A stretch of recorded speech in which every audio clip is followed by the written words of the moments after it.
Hey everybody, welcome to Dad, Daughters, and Drinks, where you'll always get at least two of those three.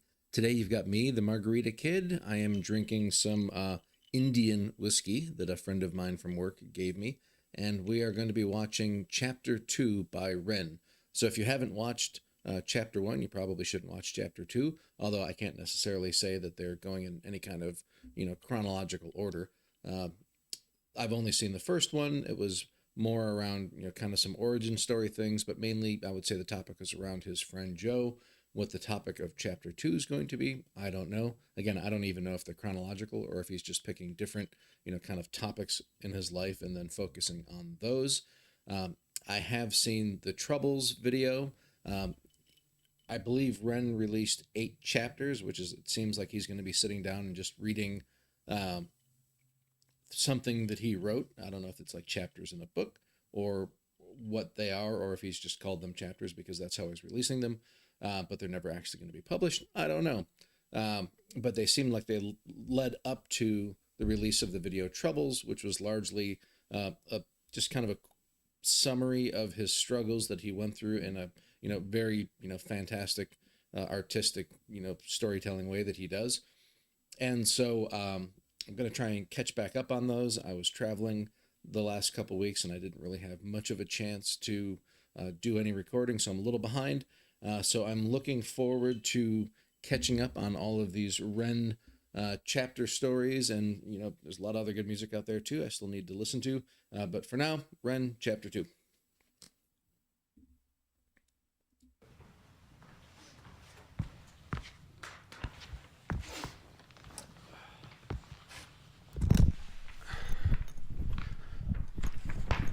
Just as a quick aside, it's funny how there's a guitar player named Phil Kagi who's a fantastic guitar player, been around for ages. I think he kind of started in the 60s.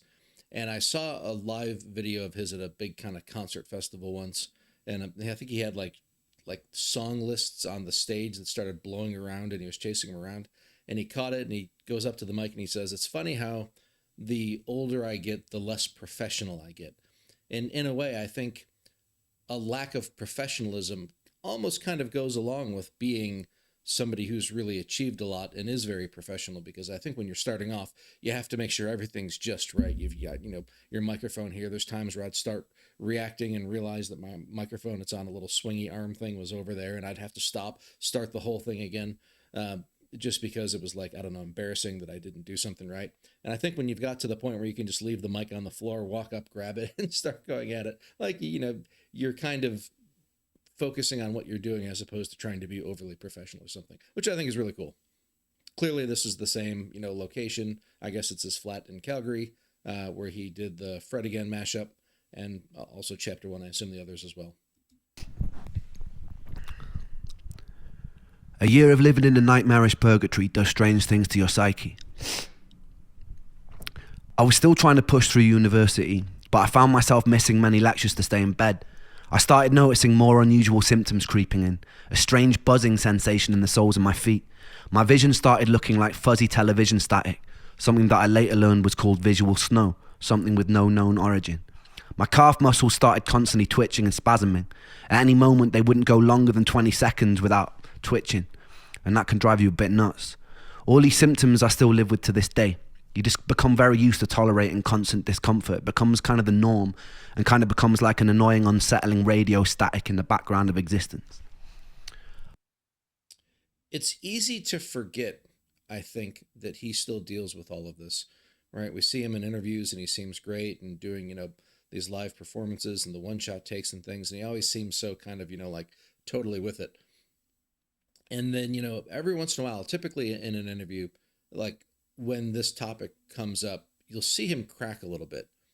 And he'll kind of mention how like difficult it is, always being in pain. And you forget, right? Just because he is so, I don't know if polished is the right word, but when you see him in videos and things, nothing seems out of sorts. So it's just, all the more amazing that everything else he does while he's, in physical pain. It's brutal. I get like, a couple of years ago, I had like a pulled back muscle or something that lasted a few months, and it was just awful. and I'm pretty sure that that's absolutely nothing compared to what he's having to deal with for years on end.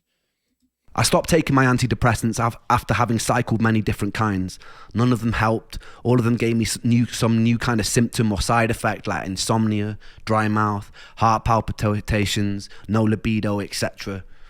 I spent a lot of my time alone, but in the moments of respite I'd hang out with friends. We formed a band called Trick the Fox the year before I'd gotten sick. It was the one ray of sunshine I had at the time. I quickly became friends with a bass player called Charlie, and we developed some kind of musical telepathy where we both knew what the other was going to play before it even happened. It was the first musician I've ever felt this kind of chemistry with.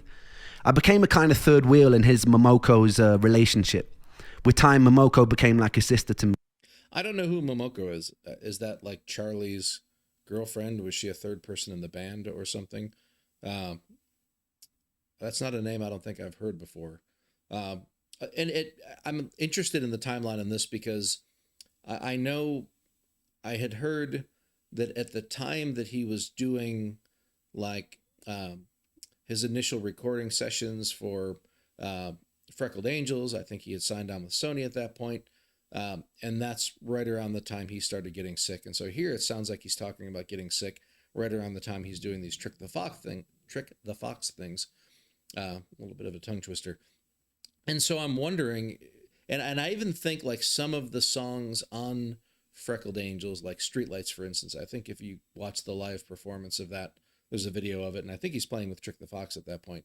And so it seems like there may be some crossover with like Freckled Angels solo music with the Trick the Fox music, maybe not just, time, but songs themselves.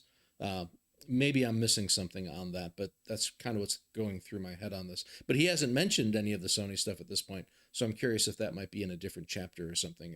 If these aren't actually purely chronological. To this day, it's one of my favourite people on this spinning rock. Performing with Trick the Fox was one of the rare times that I felt free. There was something about the duty of having to entertain others that let me escape the physical limitations of my own sick body, even if just for a moment. I usually pay for it the next day with what can only be described as an energy hangover where I'd be stuck in bed all day, but for me that was worth it. Those days I was still fairly functional. It was around this time I started losing faith in the medical industry. A lot of times he talks about feeling much older than he is, right? I forget what is it. Hold on, he says I'm 25, going on 150, right? It's not the only time he mentions it, but it comes up a few times, and I think he's largely right. Like he's kind of describing in a way like he says the energy hangover, right? It's like I didn't drink or do anything, but I feel hungover the next day. When you get old, and I'm not super old, but I'm old enough to feel that way sometimes, where I haven't drunk or done anything like that, and I just wake up feeling hungover. The more appointments I'd go to, adamant that something was wrong, the more of a hypochondriac they treat me as. Medical gaslighting. Yeah. Sorry, my keyboard shortcuts weren't working. But for me, that was worth it. Those days I was still fairly functional. It was around this time I started losing faith in the medical industry. The more appointments I'd go to, adamant that something was wrong, the more of a hypochondriac they treat me as. Medical gaslighting is a real thing with chronic illness. They chalk me down as someone who was always requesting blood tests, and my mental health diagnosis probably didn't help that. Strangely, they never tested me for any kind of pathogens. This is an interesting topic.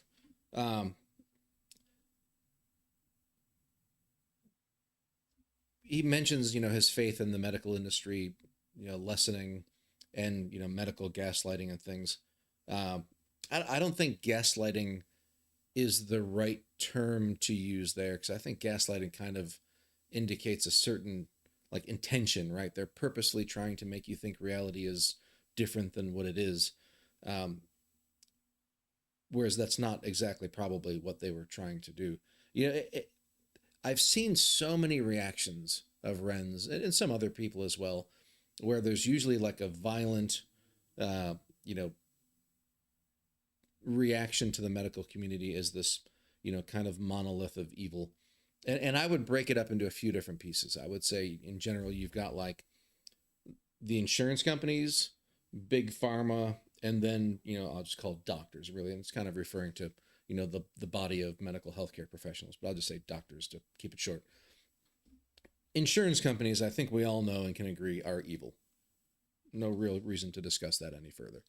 Uh, Big pharma is uh, there's a couple parts to that one, right? Like we all want these drugs that they make, and we talk about, Ren mentions a lot of times, the research funding that goes into or funding that goes into research is, very disproportionate to, diseases and things that seem to really need to be, have money go into it versus what actually gets it. But at the end of the day, I get the fact that it costs a lot of money to develop a drug, right?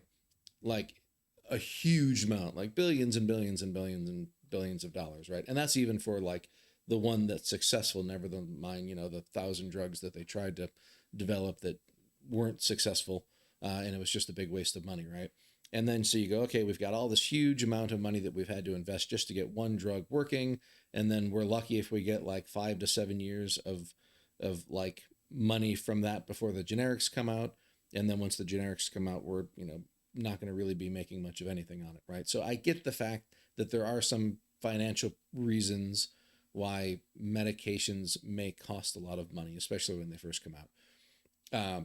That's different than like that guy that bought the company that makes the EpiPens and then like multiplied the price by like 100x or something, went from like $15 to like $1,500 or whatever he did. I forget the specifics, but screw that guy. There's a special place in hell for him. And I'm not talking about those kind of people when I'm talking about like reasonableness in medicine. That guy, F him. And anybody like that, right? The vast majority of people, I think, that are involved in medicine, especially at the doctor side, are really in it to help people. Pharma, it's going to be, a little bit of both, I think, right? It's easy to really rail on big pharma, and there's a lot of truth to that, but there are a lot of people involved in that who are good people. Doctors in general, and I know a lot of doctors, so I may have a little bit of bias in this, but they're all good people and they all got into what they're doing to try and help people. And I would think that a lot of the times, if they screw something up, right, there's two reasons, I think, large reasons someone's going to screw something up. One is you're just incompetent, right? And that's going to happen. You're going to have doctors who are not good doctors. And unfortunately, for most people, we can't tell the difference, right? I mean, it's like any other profession, there's going to be people that are good or bad. Like there's so much that goes into being a doctor, and there's all different types of specialties and things. But in general, it's not just as simple as the stuff that I learned on the test is what I need to do for my job, right? If it were, all the people who were good at passing the test would be good doctors. But there's way more than that, right? And you think of like a small business. I've got an idea and I want to make pizzas. I think I'm going to make a great pizza, right? Maybe I am. Maybe I'm great at making pizzas, but maybe I'm not good at marketing, or I'm not good at, like doing my taxes, or I'm not good at, a million other things that you need to do to be a small business owner.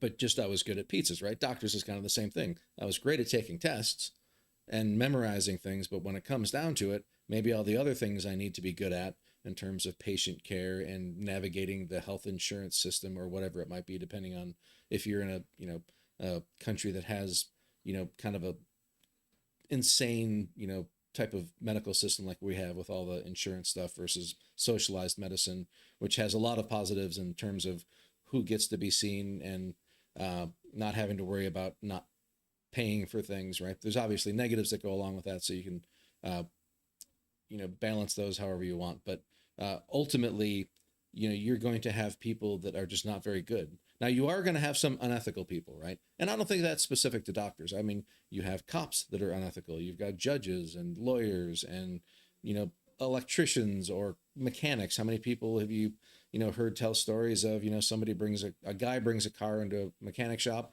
and they're going to charge him $20 to fix it. And then they take the same car and they bring it to other shops. But a girl brings it in and they try to charge her, $500, right? Because it's a girl and she's not going to know how cars work or whatever, right? You get unethical people in every profession. I think in general that's probably the minority most of the time, but I think there's a lot of like confirmation bias in that, right? When people do well, you don't tend to hear about it. When somebody's like really evil, you tend to hear a lot about it, right? And that tends to make you think that it's much worse than it is. And so I think one of the real causes for a lot of this is with doctors is there's just not enough doctors, right? Like there's largely a cap. At least I can't speak to other countries, but in the US, I know like, you go to medical school and you technically become a doctor, but then you got to go through your residency. and there's only a fixed number of residency slots. And that number hasn't changed in like 25 years or something, right? It's just a fixed number, and it's been that way like a long time. Now, sure, there's, some places can, fund their own, because it's all comes down to funding, right? The government, the US government has like 100,000 slots that they pay for medical residents.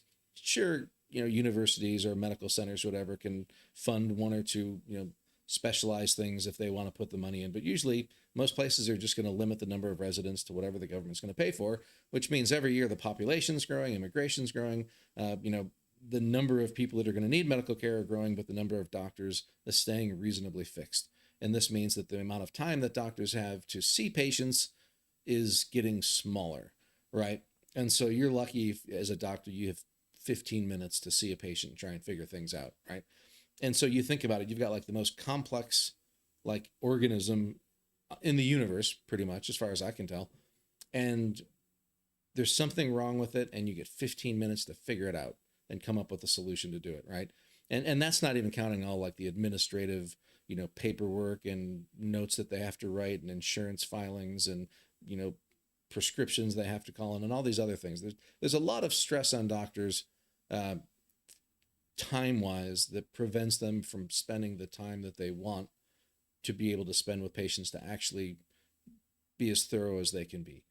And so that's part of the issue. And then I think the other part is a lot of times you're going to be dealing with like an avalanche of medical history. I don't know the right way to say that, but like you go in to see a doctor and let's say that doctor screws it up, right? Now that goes into your charts, your medical history, and the next doctor goes and they're going to read that and they're going to be biased based on that initial bad kind of, diagnosis or, just whatever the person said. And so I think the further you get along from that initial, going in, you're going to get, less and less objectivity in trying to figure out whatever your problem is. And so, he talked about, he even said something about like a lot of the, kind of medical gaslighting that he called it probably stemmed from the fact that he had had all these, mental, statuses in his charts and things, right? And so, yeah, you take that all together. It sounds like at the beginning, and he said nobody ever tested for. He didn't say. I think pathogens was the term, right? And so that sounds like a big miss to me. Like with all of the physical symptoms that he was having, like not checking for, maybe they would have checked for pathogens and missed Lyme disease for whatever reason. But if they didn't check for any, that just sounds like pure negligence. At least in the beginning, right? Now, if you're doctor number 3 and the first doctor says we did these tests or we checked things out and his symptoms are like, because I don't know with the symptoms that he was presenting, maybe itchy feet and snowy vision is 99% of the time associated with some mental, disease or something, right? So there could be a reason that they had kind of largely excluded pathogens to start with. I don't know. I'm not a doctor. I'm speaking not like in a way of somebody that knows what they're talking about. I'm just kind of hypothesizing of what could have happened. But yeah, but once that happens, once the first guy gets in and says, oh yeah, we think it's something mental, it's all in his head, then I think it's, it's a little more rare for somebody else to come along and figure it out, which is unfortunate. Boy, that was a really long winded rant I had there. Sorry about that. But the whole, I always just get a little discouraged. And part of it is, even though I'm not a doctor, I did spend, like my undergraduate and graduate degrees are in medical research. And so I had worked on, some cancer stuff, some human virus stuff. And when you hear people saying things like, oh, they have cures for cancer, but they're never going to give it to anybody because Big Pharma makes too much money from it, it's utter nonsense. I can assure you with the most certainty I could ever assure you of anybody, of anything in my life, like to the point that I would die, like if I were proven wrong on this. Like there is no cure for cancer that people are hiding because they don't want you to like have it so that they can make more money on your, cancer treatments or something. Like that makes no sense in any way, shape, or form. I mean, even if you're trying to do like a follow the money type thing, like if they gave you a cure for cancer, all that does is create a much larger population to milk you from something else, right? Because people are always going to be getting sick. If you get rid of cancer, you're going to have just as many sick people, right? It's just going to be a different type of sickness. maybe it's going to be old age sickness, maybe it's going to be Alzheimer's or things, and they're going to be working on drugs for that. Or, there's just like, it just makes no sense. It makes no sense financially. It makes no sense ethically. Why would they go through all the trouble of developing those drugs in the first place if they're not going to give them to anybody? Why are super rich people like Steve Jobs dying of cancer? Right? Like it just doesn't make sense. And it's a large discredit to people who have dedicated their lives trying to find these cures. And I know many, many, many people who have, really done that. And so I can't try and assure you enough. Like, it's easy because there's a lot of money in medicine that they come up with a lot of conspiracy theories and things. But in this case, like, the reality is nobody's got all these cures that they're trying not to give you. And, the doctors that missed Ren's diagnosis weren't gaslighting him and making him think he wasn't sick when he really was. Like, because that's what gaslighting would be, right? The medical gaslighting. Like, they know something's wrong with you, but they're just trying to convince you that's not really the case or something. I think they were probably just overworked people, right? Socialized medicine case. It's really bad with that in terms of how much time they get to see patients, I think, right? Because there's only so many doctors and you get so many sick people and you just don't have enough time. And so they give it their real first, best, quick guess. And, everybody else from that point on has some bias, and it's super, super unfortunate. But yeah, it's just, overall, it's a shame. I just wish that there were more doctors and more time that they could spend with patients to figure things out.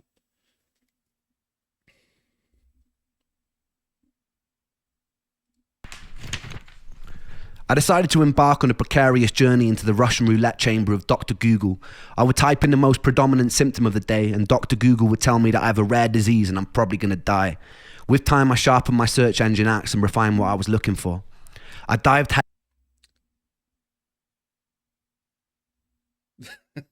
All right.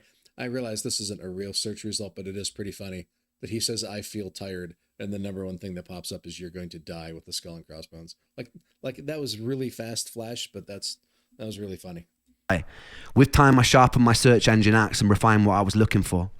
I dived headfirst into the abyss of online support groups, hoping to find solace or answers amongst fellow sufferers. We were like crabs in a barrel.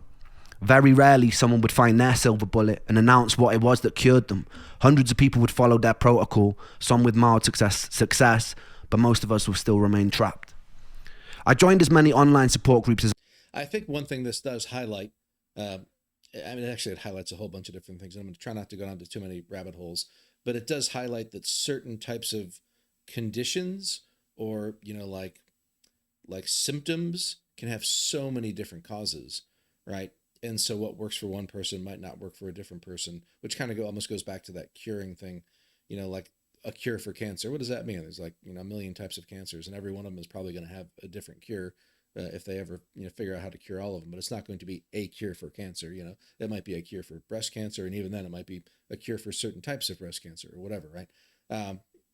But yeah, one of the few positives of the internet, and there's good and there's bad. I think that depending on how you look at it, some people think that the internet's generally evil. Other people love it. I tend to have a very mixed view on it. But one of the good things is you do have these kind of abilities to find other people with the same issues that you're having and find support in ways that, you never would have been able to find that before, at least at the level that you're finding it here, right? Maybe you're in a city and somebody knows, oh yeah, Bob's having the same feelings, issues. You can go have coffee with Bob and talk about how much, things stink and things that you're trying to, do to solve whatever.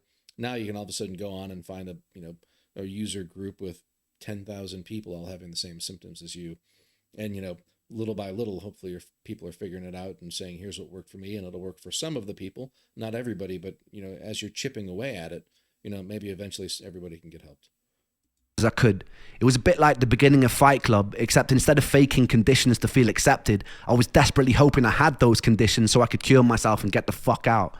I convinced myself I had conditions like candida, magnesium deficiency, parasites, adrenal fatigue, heavy metal poisoning, etc.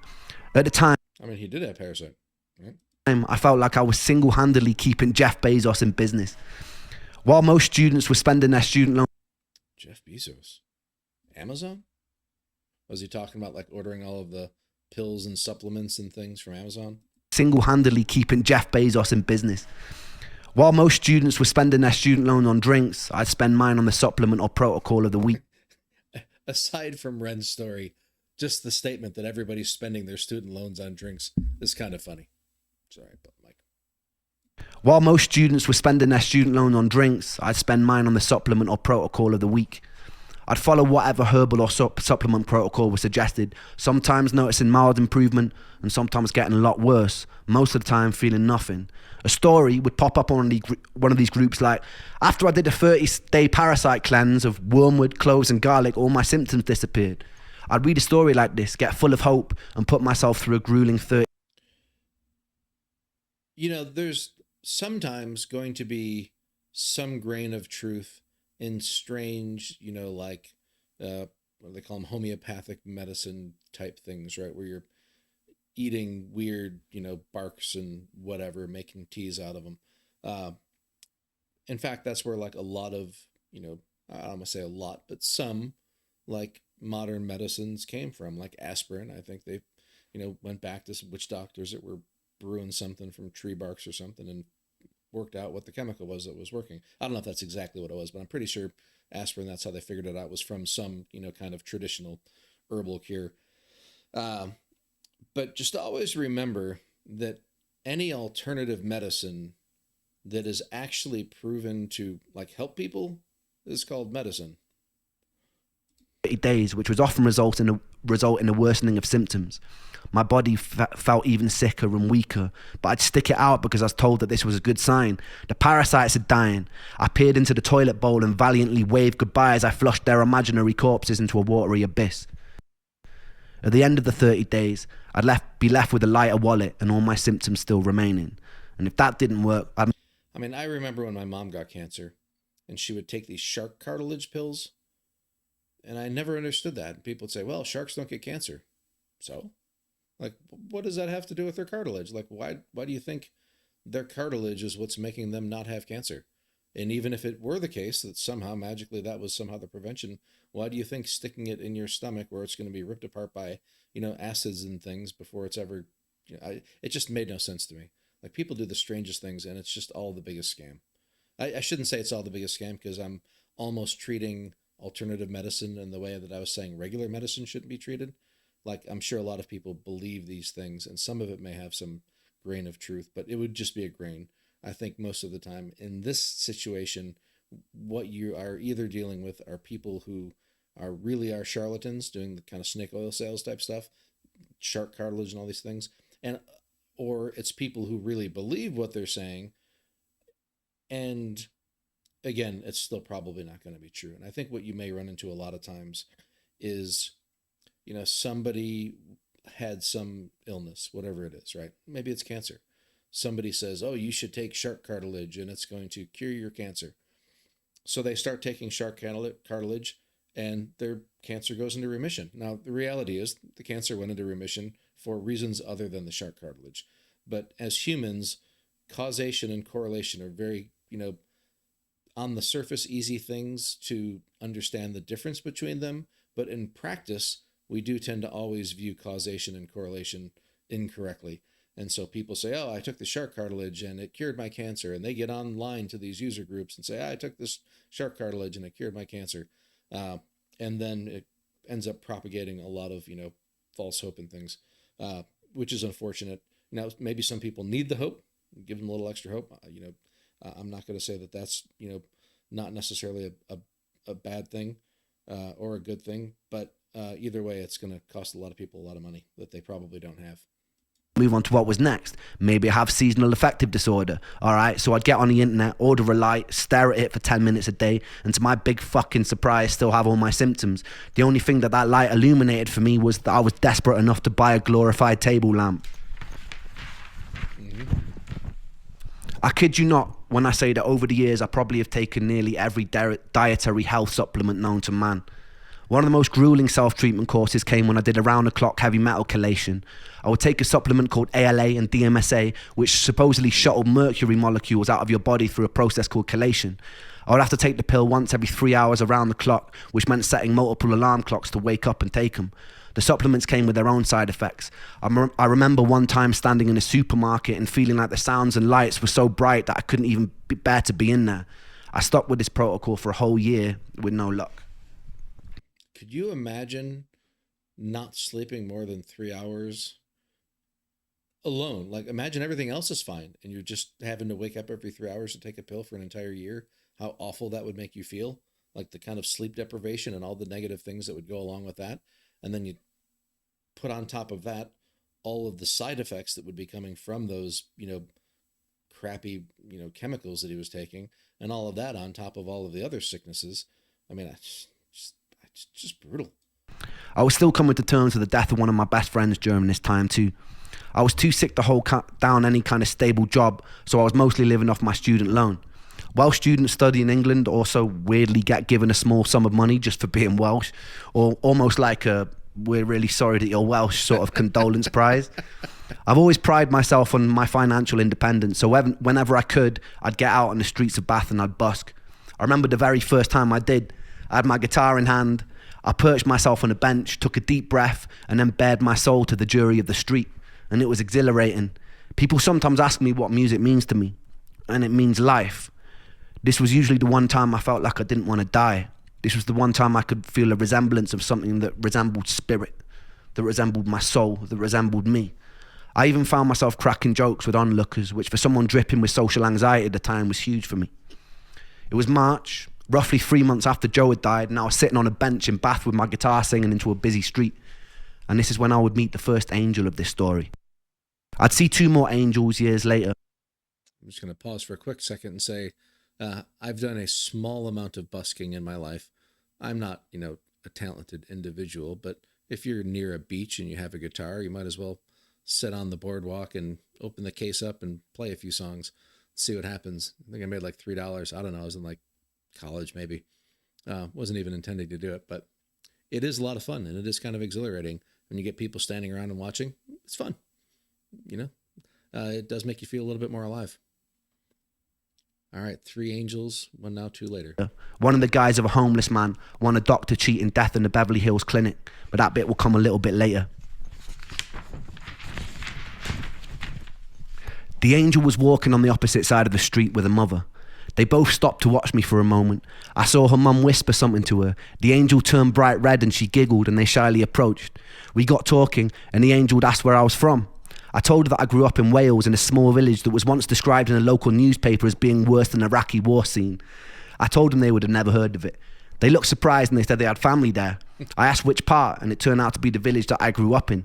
Since you can basically count a population of 2 intergenerationally bred mutated hands, I asked who they were, and it turned out that angel happened to be Joe's cousin. This encounter was always a foundational moment of serendipity in my life. In the years that followed, I took serendipitous occasions to mean I was in line with my purpose. Sometimes I felt like I'm following a script. It's just that I don't know the words or actions until they actually happen. But in moments of serendipity, I feel like they are playing out exactly as they were meant to. It's really interesting that he's using that word, serendipity, right? Which just basically means luck. And he keeps calling them moments of serendipity, but in a way that almost means that it's not luck, that it's more fate. I guess it would almost sound like he's referring to it as. It was quite a bizarre moment for me that hundreds of miles away by chance this angel would be related to my lost friend. Upon learning who I was, they invited me back to theirs for a cup of tea. And I accepted and I fell in love. It was really good tea. That week, the angel took me to a favourite botanical garden and she pointed out a favourite flower. So that night, true story, I dressed in black, broke in by climbing over the fence, dug up the flower and presented it to her the next day. She called me insane, but it's safe to say that angel ended up being my first serious girlfriend. It was like... It's funny, as he told that story, the way it started off with the girl walking down the street with her mom, what I had in my mind was somebody very young. I didn't realize that this was an older, Ren-aged person. All right, so that's kind of interesting. I completely misinterpreted that. But it's safe to say that angel ended up being my first serious girlfriend. It was a weird kind of relationship. We both shared an unusual trauma for people who were so young, brought together by a tragedy. Even though sometimes I feel like she might have hated me at the time, I was convinced like it was some sort of Shakespearean fate that had brought us together. A morbidity that birthed light, that it couldn't be anything else. It felt like divine intervention. She was pretty troubled in her own way, and I was very troubled in mine. But in between the sludge of dealing with the constant symptoms, it was beautiful. That summer, her parents took us to Centre Parks, which is a posher version of Butlins, if you don't know, where they paid for all the activities and meals, and they let me do whatever I wanted. I don't even know what Butlins is, so if anybody knows, let me know. Coming from a poorer family, I wasn't really used to being spoiled to that degree, but I figured I'd just roll with it. One morning while I was there, I got a call from my friend Sega, and he sounded pretty mixed up, so I asked him what was wrong. He told me that there was no easy way to say it, but one of my other best friends, Callum, had died.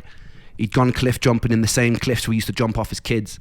The sea was particularly choppy that day, and he caught a cross current and he started to drown. Another guy that he was with had jumped in an attempt to save him, and they both drowned. The first day I met Callum, I was 11. He was in a year above me in high school and used to walk around with these massive baggy bright orange jeans. He hung around with all the goth kids and I thought they looked super cool. So the next day I painted my nails black and fashioned a necklace out of a severed extension cable from an old VCR machine. I infiltrated the group and I gained their trust. Not long after, me and Callum were friends, wandering around beautiful Welsh countryside looking for the most scenic places to smoke weed. We stayed friends throughout high school and I truly loved him. When Callum died, I couldn't properly grieve. I felt weirdly numb after losing Joe. I'd often feel guilty for my inability to cry at the time. A couple of years later, I'd learned another friend of mine that I used to play function gigs with had thrown himself off a cliff facing Dover. And again, I felt numb. I couldn't tell if this new acceptance of the inevitability of death was a beautifully liberating thing, or if it was a sign that my humanity was slipping away. To this day, death has kind of remained a bit of a matter-of-fact part of my life. During my years of sickness, I had to crawl through a morbid longing to be killed by my illness to find a more peaceful acceptance that death is just an inevitable consequence of life and it doesn't spare anyone. That never left, and I haven't ever really been scared of dying since. Some days I've tempted it. What I'm more scared of is having to live my whole life as a sick person. In my relationship with death, the most healing moment occurred just 2 years ago.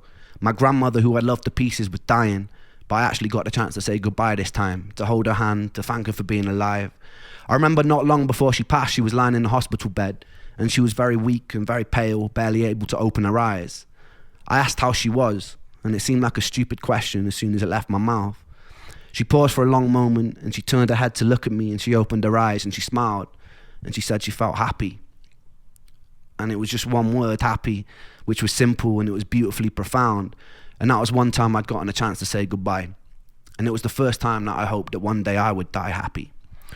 The following year, I would achieve something beyond my wildest dreams, and then I would lose it almost as soon as it came. Stay tuned for that.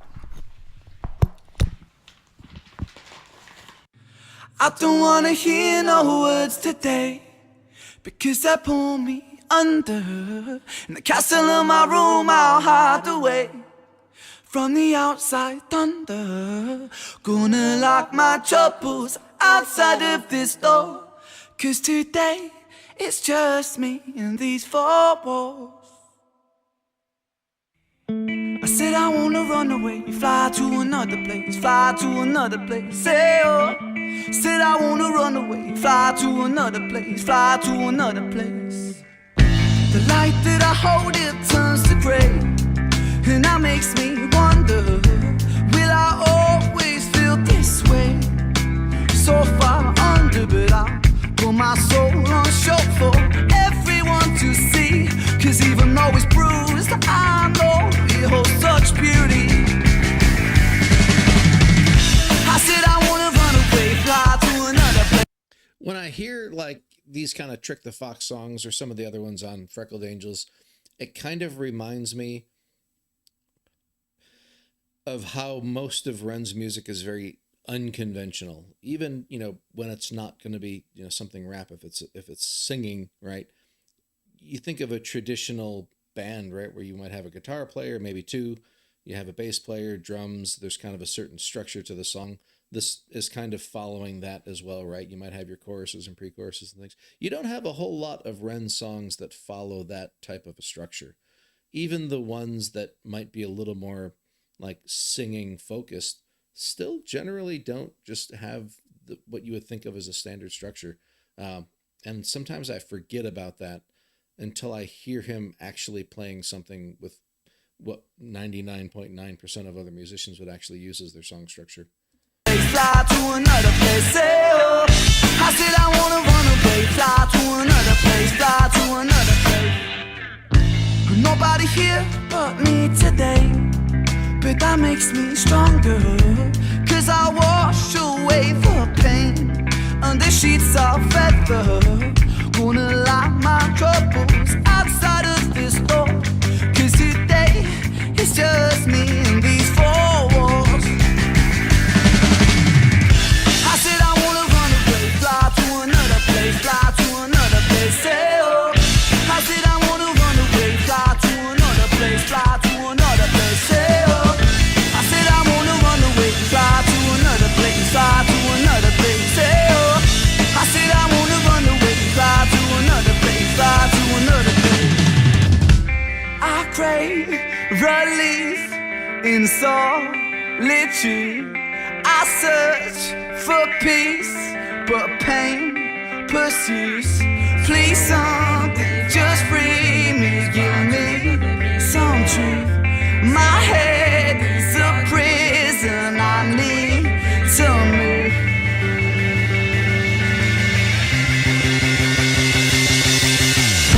I said I wanna run away, fly to another place, fly to another place, say oh.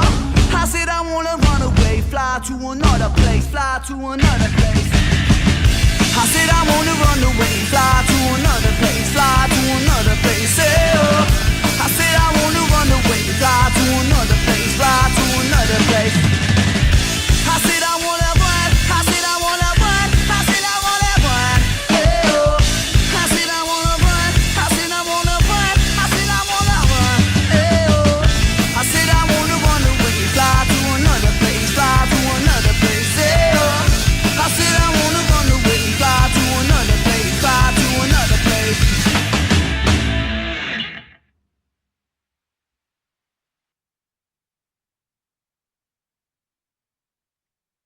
All right. She called me. Good stuff. More good stuff. Yeah, so it looks like, it's kind of, I feel like this is going to be chronological ish.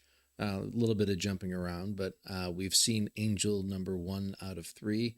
Heard a bit more specifics around, kind of when he first started feeling sick. I actually, even before this, never knew that he had gone to university at all.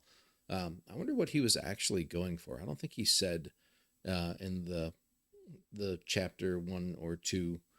And who knows, maybe you don't pick a major in the beginning there, like you might over here in the States. Or maybe he said it and I just missed it. It's always a possibility. In any case, this is really interesting. I'm looking forward to doing chapter 3. I'll make sure that I'll get through all of them eventually. I mean, this is a person who I have mad respect for what he does. Not just musically, and there's so many aspects of that as well, right? Like just his musical talents along with his producing talents, which I think a lot of times get overlooked. His lyricism, but I mean, just the guy's heart, right? And not just the fact that he wants to help people, right? And that he is trying to help people. In doing something like this, I'm sure it cannot be easy, right? To open up at this level of detail. But yeah, just all of it taken together just seems like a really unique force of nature of a person. And man, I hope he continues to get the recognition he deserves. I don't think I shouldn't say continue, because I don't think he's anywhere near the level of recognition he deserves, both as a musician and just as a human being in general. Even when you look at like, religious stuff, right? And there's, people will talk about the difference between like believing in God versus like religion specifically, and whether or not agnostic even really means like you believe in God or not, or you like maybe you believe in a God or something out there, but nobody knows what it is, whatever it is, right?